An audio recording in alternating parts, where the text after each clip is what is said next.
Gran Canaria es esto.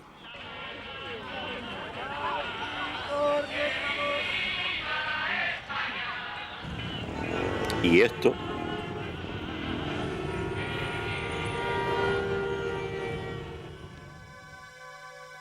Pero también es esto.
Gran Canaria es un continente en miniatura.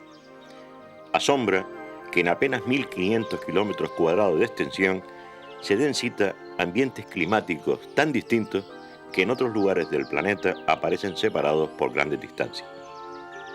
Cada uno de esos ambientes climáticos, que los isleños llamamos microclimas, posee su propio ecosistema y una vegetación peculiar que da al conjunto de la isla gran variedad de paisajes y de coloridos que subrayan las llamativas tonalidades de las rocas que desde hace millones de años han vomitado los volcanes dormidos. En una sola jornada, en coche, por carretera o andando por caminos y senderos, puede pasarse de un microclima a otro, atravesar vegetación de alta montaña y el bosque húmedo, disfrutar de un valle subtropical y tomar un baño en la playa cualquier día del año.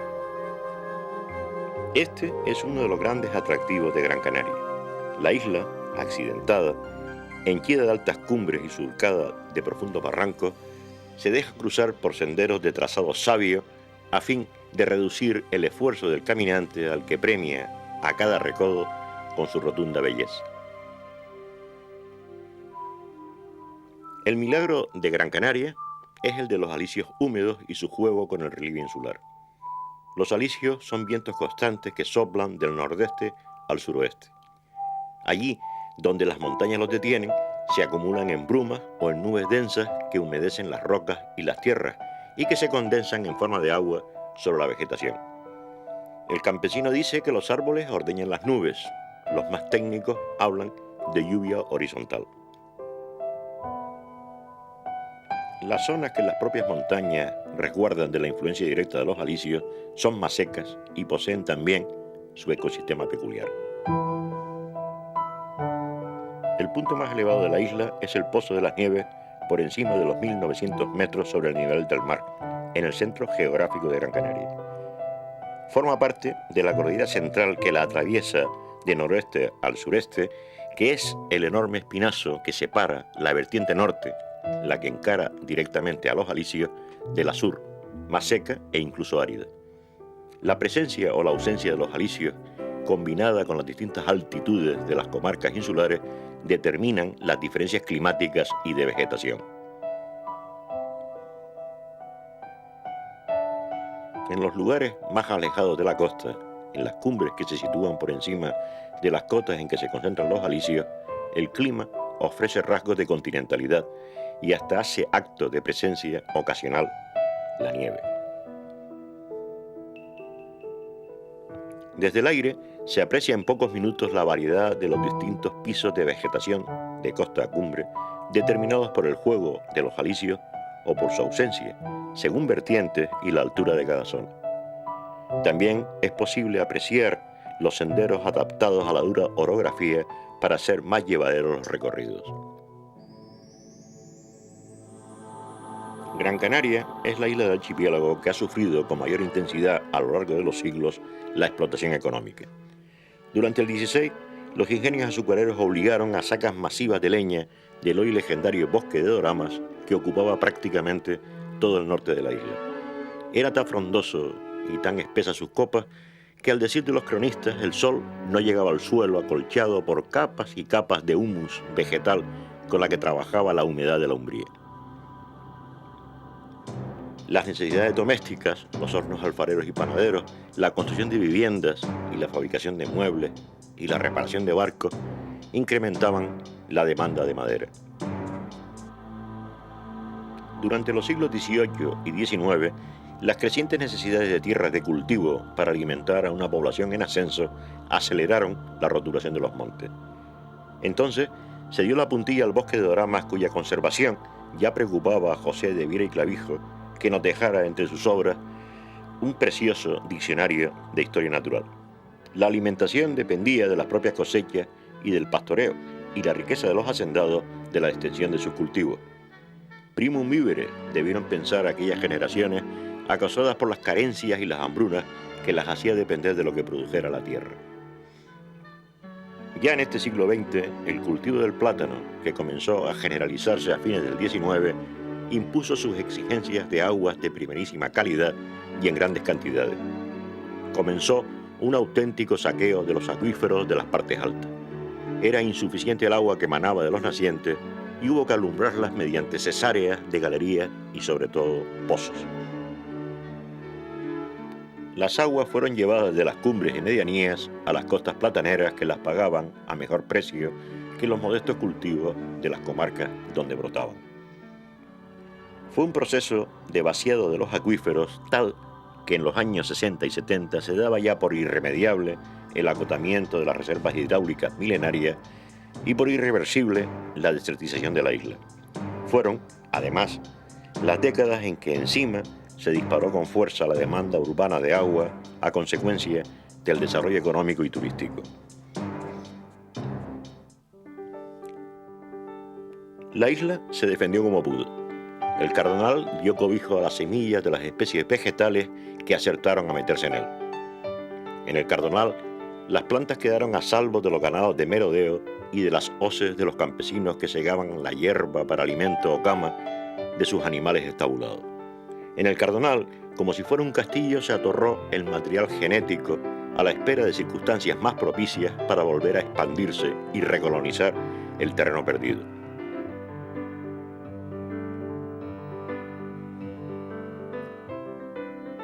Otras plantas se entaliscaron allí donde nadie pudiera alcanzarlas, o se metieron en grietas inaccesibles de las montañas. Pero en los años 60 y 70 estaba clara la relación de las masas forestales y el agua, y el valor de la flora para sujetar el suelo vegetal y evitar la erosión y el desaterramiento. Se acometieron entonces labores de reforestación y comenzaron a introducirse técnicas de riego que economizaran agua. Mientras, se apostó por la potabilización de agua de mar para abastecer a las poblaciones. La reutilización de aguas residuales contribuyó también a dar un respiro a los acuíferos. El retroceso o la desaparición de viejos oficios relacionados con el monte, como por ejemplo el carboneo, comenzaron a invertir el proceso y se aprecia en muchos sitios la regeneración natural de la flora por la misma fuerza genética de la isla. Al propio tiempo, la disminución de los cultivos intensivos al aire libre y el menor uso de insecticidas redujeron las trampas mortales para las aves y vuelven a verse pájaros que ya escaseaban o que estaban a punto de desaparecer. El picapino, por ejemplo, está en gozosa expansión a medida que va recuperando el hábitat donde puede ejercer a gusto su oficio de carpintero de color. Otras especies, como el pinzón azul, no tienen tanta suerte. Corre riesgo de extinción. No fue posible filmarlo en libertad, pero en el centro de cría en cautividad del pinzón azul trabajan para reproducirlo y salvarlo.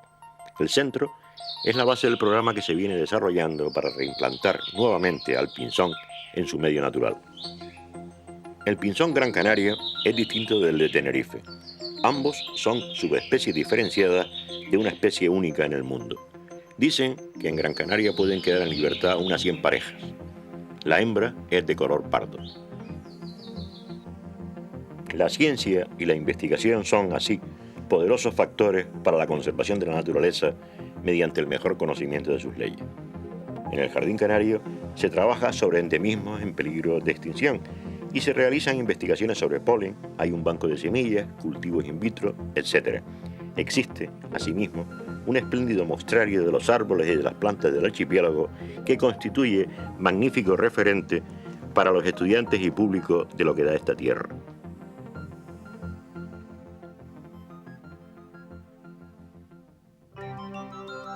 La divulgación de los conocimientos es importante para la conservación de la naturaleza. En Osorio, los estudiantes aprenden a entender sus mecanismos. Cada semana pasan allí unos días alumnos de los centros de la isla a mantener contacto directo con el medio. Desde 1981 funciona el Aula de la Naturaleza de Inagua para sensibilizar a los alumnos que participan mediante excursiones, charlas, debates, proyecciones de audiovisuales, talleres, etc., aprovechando una antigua casa forestal que puede albergar a 32 personas en estancia de entre 3 y 4 días. En la finca de Tirma, una vieja y gigantesca sabina, para muchos el mayor ejemplar existente en el archipiélago, sigue firmemente dominando una vaguada umbrosa de arroyos y cañas. Son pocas las sabinas que quedan en la isla, pero la tosudez de esta llama la atención. Como si reclamara aquel territorio para el bosque termófilo al que pertenece, junto con los acebuches, los lentiscos y demás. El plan de uso y gestión de Tirma bien pudiera incluir la repoblación de este bosque en los sitios adecuados. Los Tilos, el resto que queda del bosque de Doramas, fue cerrado al público hace unos años y su recuperación salta a la vista. Los Tilos se habían convertido en lugar de concurrencia masiva de gente ávida de jornadas campestres y el enorme deterioro aconsejó el cierre. El problema es armonizar la necesidad de preservar los espacios naturales como factor de supervivencia incluso planetaria con el indudable derecho de la gente a disfrutarlos. La educación medioambiental y el conocimiento de los mecanismos de la naturaleza para no alterarlos es la única manera de solucionar un problema que tiene bastante de pescadilla que se muerde la cola. Los más interesados en la conservación pueden ser los principales destructores. Las buenas lluvias de los últimos años han llenado las presas y estanques de la isla, y todavía en primavera podían observarse hilos de agua de lluvia corriendo hacia los cauces de los barrancos. Ya es mediodía. Es el momento de descansar y de comer los caminantes, bajo la arboleda, en una cueva o al cobijo de cualquier solapón. En verano conviene dejar pasar las horas en que el sol cae a plomo antes de continuar la excursión por el sendero elegido y descubrir nuevos paisajes distintos a los vistos durante la mañana. Los senderos son en buena parte los mismos que recorrieran los aborígenes. Por ellos pasaron también los primeros colonizadores que ampliaron la red de acuerdo con sus necesidades. La introducción del hierro en la agricultura les permitió cultivar suelos vedados a la elemental agricultura aborigen. Eran necesarios nuevos accesos a los campos y a los caseríos surgidos en su entorno que dieron origen a los primeros núcleos de población. Nuestros abuelos los utilizaron para comunicarse, para transportar sus frutos y mercancías, para comerciar e irse de fiesta o de parranda. Hasta que el automóvil trajo las carreteras, vivían los senderos el ajetreo del ir y venir de arrieros, lavanderas, curas, médicos y boticarios, de sardineras, de quienes tenían que ir a la capital o al casco del municipio por algún asunto o para asistir a un entierro o a las ferias de ganado, de los pastores a la búsqueda de los pastos más convenientes. La historia menuda de la isla, la que al final nos importa y conmueve, está inscrita en sus caminos y encrucijadas, en las cruces que los jalonan, en los cuentos de aparecidos, de almas en pena y de brujas traviesas que alguien vio alguna vez. No es raro encontrar durante la excursión restos arqueológicos que subrayan la magia y el misterio de la isla. A veces parece que los aborígenes, tan brutalmente echados de la historia, quieren regresar a ella, a hablarnos de sus cosas. Asimilado al misterio, el fabuloso drago emblemático. Si se leyera el tronco, sangra una resina que cuando envejece se pone roja por oxidación y que es fragrante cuando se quema. Los antiguos, según Plinio, consideraron que la resina era la genuina y milagrera sangre del dragón. Los isleños la utilizaron con fines medicinales y es reputada como fortalecedora de las encías. Atardece. Quizás sea la hora en que se aprecia mejor el alisio que se dispone a concluir su jornada. Las nubes llegan y se acumulan contra las montañas que acaban del lado noroeste en Roquefaneque. Después de Roquefaneque, nada les impide continuar hacia el sur y dejar que el vaho más cálido sureño las disuelva. Otras se agolpan y acaban por rebasar las cresterías de la caldera de Tejeda y se deslizan por sus laderas interiores. El alisio cae por la noche en relentada que lo cubre todo de rocío.